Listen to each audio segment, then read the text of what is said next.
Qu'est-ce que c'est? Mais j'attends personne. C'est étrange, très étrange. Oui, bonjour. Bonjour madame, c'est livraison. C'est madame de Laval? Oui, mais vous êtes sûr, j'ai rien commandé, moi. Ah bah écoutez, c'est écrit dessus, madame de Laval, c'est bien vous? Ben oui. Bah écoutez, voilà une petite signature. Hein? D'accord, bon, Voilà. bah, si vous le dites, je vous fais confiance. Ah bah je vous en prie, à votre service madame. Hein? Merci, mais c'est quand même très bizarre. Bah, Merci, écoutez, bonne monsieur. journée et bonne fête. Hein? Merci, bon courage, au revoir.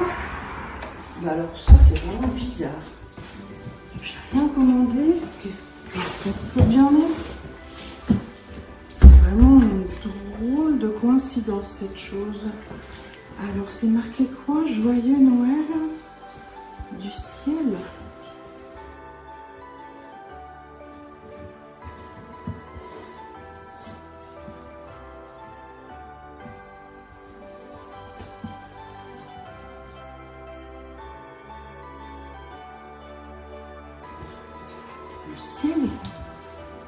Le ciel m'envoie un colis. Alors ça, mais qu'est-ce que ça peut être? Oh, mais quelle surprise! Ah, mais je m'y attendais pas. Oh, ah, bah alors ça, pour une surprise, c'est vraiment une surprise extraordinaire. Oh, quel beau cadeau! C'est trop génial! Un cadeau du ciel, quelle surprise extraordinaire! Noël est la période où l'on cherche à faire des cadeaux, des surprises à nos enfants, à nos familles, à nos amis. Et il nous a fait la plus belle de toutes les surprises. Noël reste un événement surprenant qui a marqué l'histoire. Écoutez ce texte, Ésaïe 7,14. C'est pourquoi le Seigneur lui-même vous donnera un signe. Voici la jeune vierge deviendra enceinte, elle enfantera un fils et on lui donnera le nom d'Emmanuel. Cela est étonnant de voir qu'une vierge devienne enceinte par l'action du Saint-Esprit. Elle enfante un fils et c'est ainsi que Dieu, l'Emmanuel, vient habiter, demeurer au milieu de nous. Un autre texte dit « Le temps où Marie devait accoucher arriva et elle enfanta son fils premier-né. Elle l'emmaillota et le coucha dans une crèche parce qu'il n'y avait pas eu de place pour eux dans l'hôtellerie. » Il y avait dans cette même contrée des bergers qui passaient dans les champs les veilles de la nuit pour garder leurs troupeaux. Et voici, un ange du Seigneur leur apparut, et la gloire de Dieu resplendit autour d'eux. Ils furent saisis d'une grande frayeur. Mais l'ange leur dit, « Ne craignez point, car je vous annonce une bonne nouvelle, qui sera pour tout le peuple le sujet d'une grande joie. C'est qu'aujourd'hui, dans la ville de David, il vous est né un sauveur qui est le Christ, le Seigneur. » La première chose à dire, c'est que Noël est arrivé par surprise. Oui, Luc 2, versets 6 à 20, dans cet ensemble du texte, la naissance de Jésus était un plan top secret et ultra confidentiel. Par les prophéties, Dieu a fait des indices. Le mystère de Christ est désormais rendu public.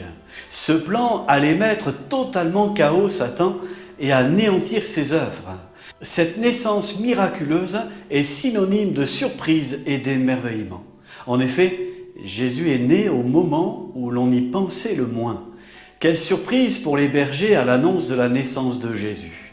Par les anges, il y a eu là ce moment de fête. Une surprise tout aussi grande pour les mages à la vue de l'étoile dans le ciel leur montrant la direction. Noël est arrivé par surprise, mais Noël aussi est arrivé d'une façon inattendue. La surprise de Noël, un roi dans une crèche. Il n'y avait pas de place dans l'hôtellerie, mais Dieu avait là son plan. La naissance de son fils s'est faite dans la plus grande humilité et dans la plus grande discrétion. Parfois, les surprises arrivent quand on ne s'y attend pas. Quelle joie de recevoir une surprise inattendue, peu importe la forme qu'elle peut avoir. Peut-être, oui, d'avoir un appel téléphonique inattendu d'une personne qui vous est chère et que nous n'avons pas vue depuis longtemps, une visite inattendue, une bonne nouvelle inattendue, etc.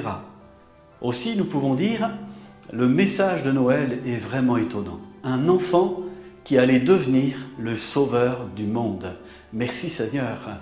Quelle nouvelle extraordinaire. Pour nous, il a fait naître parmi les descendants du roi David, son serviteur, un libérateur plein de force. Luc chapitre 1er verset 69. Jésus se présente à toi comme le cadeau le plus surprenant. La Bible nous dit qu'en fait, Dieu n'est point limité dans ses œuvres. Les bontés de l'Éternel se renouvellent chaque matin. Et ça à longueur d'année. Lamentation 3.23. Chaque jour, Dieu te prépare des surprises, des bontés extraordinaires, dignes d'être reçues et crues. Oui, dont lui, le seul, connaît le secret. Il connaît tes besoins, il connaît ta vie, ton quotidien.